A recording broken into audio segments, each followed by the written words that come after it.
splashdown confirmed at 7:07 p.m. Central Time, 5:07 p.m. Pacific Time.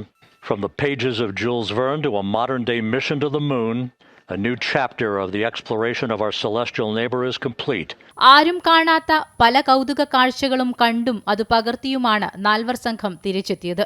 ഭൂമിയിൽ നിന്ന് ഏറ്റവും കൂടുതൽ ദൂരത്തേക്ക് സഞ്ചരിച്ച മനുഷ്യർ എന്ന നേട്ടം കൂടി തങ്ങളുടെ പേരിലാക്കിയാണ് commander Reid Wiseman, Victor Glover, Christina Koch, Jeremy Hansen എന്നിവർ തിരിച്ചുവന്നത്. പുലർച്ചെ 5:03 തന്നെ സർവീസ് മൊഡ്യൂളിൽ നിന്ന് ഓറിയോൺ പേടകം വേർപെട്ടു.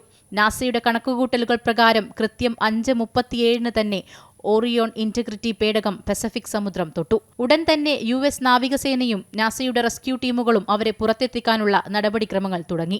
നാവികസേനയുടെ ഡൈവർമാരുടെ സംഘവും പേടകത്തിനുള്ളിലെ യാത്രികരും തമ്മിലുള്ള ആശയവിനിമയത്തിൽ ആദ്യം തകരാർ സംഭവിച്ചെങ്കിലും മിനിറ്റുകൾക്കകം തന്നെ അത് പരിഹരിച്ചു. ഇൻഫ്ലേറ്റബിൾ റാഫ്റ്റ് ഡിപ്ലോയ് ചെയ്യുന്നതിലും ആദ്യം ചില പ്രശ്നങ്ങൾ നേരിട്ടു. ഈ ഇൻഫ്ലേറ്റബിൾ റാഫ്റ്റ് വഴിയാണ് യാത്രികരെ പുറത്തെത്തിച്ചത്. പേടകത്തിനുള്ളിലേക്ക് മെഡിക്കൽ ഓഫീസർമാർ പ്രവേശിച്ച് യാത്രികരുടെ ആരോഗ്യസ്ഥിതി വിലയിരുത്തിയ ശേഷമാണ് ഓരോരുത്തരെയായി പുറത്തെത്തിച്ചത്. പേടകം വടം വെച്ച് വലിച്ചുകെട്ടി കപ്പലിലേക്ക് കൊണ്ടുപോവുകയല്ല, മറിച്ച് ഓരോരുത്തരെയും ഹെലികോപ്റ്റർ വഴി USS ജോൺ പി മർത്ത കപ്പലിലേക്ക് എത്തിക്കുകയായിരുന്നു. അവിടെയും വിശദമായ വൈദ്യപരിശോധനയ്ക്ക് സംഘം വിധേയരായി. അതിവേഗം അതിസാഹസികമായാണ് ഈ സംഘം തിരിച്ചുവന്നത്. ഭൂമിയുടെ അന്തരീക്ഷത്തിലേക്ക് മണിക്കൂറിൽ ഏകദേശം 40,000 കിലോമീറ്റർ വേഗതയിലാണ് ഓറിയോൺ ഇന്റഗ്രിറ്റി പേടകം പ്രവേശിച്ചത്. ഈ സമയത്ത് പേടകത്തിന് ചുറ്റും 2800 ഡിഗ്രി സെൽഷ്യസ് വരെ ചൂട് അനുഭവപ്പെട്ടു.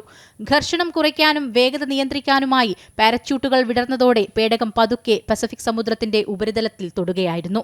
ദൗത്യത്തിലെ ഏറെ നിർണായകമായ ഘട്ടമായിരുന്നു ഇത്.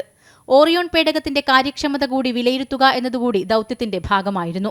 ആദ്യമായി US നാവികസേന ബഹിരാകാശ ദൗത്യത്തിൽ പങ്കാളികളായി എന്ന പ്രത്യേകത കൂടി ഈ ദൗത്യത്തിനുണ്ടായിരുന്നു. ചൈനയേക്കാൾ മുൻപ് ചന്ദ്രോപരിതലത്തിലേക്ക് മനുഷ്യരെ എത്തിക്കുക എന്ന അമേരിക്കയുടെ ലക്ഷ്യം കൂടി ഇതിന് പിന്നിലുണ്ട്. അടുത്ത വർഷം ചന്ദ്രനിൽ മനുഷ്യനെ ഇറക്കാനുള്ള ആർട്ടിമിസ് 3 ദൗത്യത്തിന്റെ വിജയത്തിലേക്കുള്ള വലിയൊരു ചുവടുവെപ്പ് കൂടിയാണ് ആർട്ടിമിസ് 2വിന്റെ വിജയം.